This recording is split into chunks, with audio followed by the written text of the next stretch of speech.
Hello everyone and welcome to another video. This time we're going to be looking at the special 1904 exhibition that brought thousands of people to Bradford. Before I start this story, I'd like to remind you to like, share and click the notification buttons to never miss a video, and if you like my channel please consider subscribing. In the 1820s, fields owned by the Lister family were put to use to create a large park-like estate around the family seat, Manningham Hall.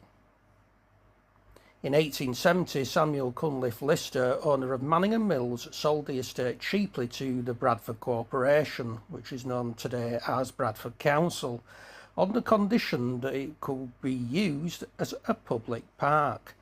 The land obviously then became Lister Park.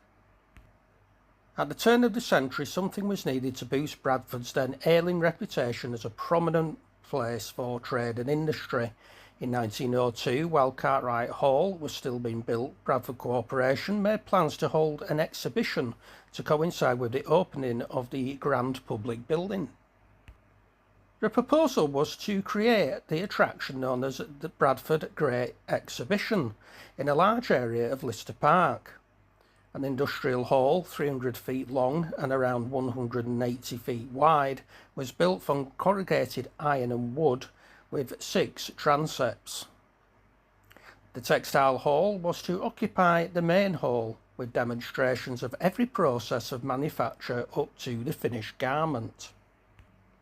It was arranged that the centrepiece of this section would be a dress show staged by 10 leading firms, all household names, including Drummond, John Foster, A.S. Henry and Titus Salt. The Bradford Dyes Association also had a stand. Other industries were represented in the wings: mining, locomotives, engineering, sanitation, recreation and science. There was also a special section devoted to women's work, art and craft, domestic exhibits and education. A kitchen was set up for cookery demonstrations. There were 145 displays with famous names represented, such as Fattorini and Sons, Chivers, Brown and Poulsen, Joe's Sewing Machines, Cumberland Pencils, Cadbury's and Pilkingtons. An innovative display was a model hospital where nursing skills were demonstrated. A baby incubator was of particular interest to the crowd. It was used to demonstrate how the lives of premature babies could be saved in those days of high infant mortality. There was also a nursery where people could leave their young children. The ceremonial opening of the exhibition was performed on May 4th, 1904 by the Prince and Princess of Wales, the future King George V and Queen Mary, who were in residence at Harewood House for this occasion. Thousands attended the exhibition throughout summer and autumn. The hall was the most popular attraction, followed by a water chute brought across from Canada, which stood on the edge of the lake with 20 small shops representing Old Bradford constructed underneath it. The lake was spanned by a Japanese-inspired ferry bridge, crossed by way of one of its islands. Lister Park Lake hosted a mock battle in which boats representing the Russian and Japanese fleets clashed. Reference to the war taking place at that time between Russia and the Empire of Japan over rival imperial claims on Manchuria and Korea. Continuing the Oriental theme, a perfect avenue of lanterns with 5,000 fairy lamps and 5,000 Japanese lanterns was created on the approach to a concert hall where entertainment took place. Musical entertainment was central to the event, with performances including the Blue Hungarian Band, a ladies' orchestra, the Eastbrook Choir, the Bradford Festival and all choral societies, and the Crossland Moor Handbell Ringers. Choirs from Bradford schools, some with up to 400 singers, were also in attendance. The band of the Coldstream Guards, the Scots Guards and the Life Guards also performed. Top of the bill was the Black Dyke Mills Band. Among the most fascinating attractions was a Somali village. Around 100 Somalis with their chief arrived before the exhibition got underway.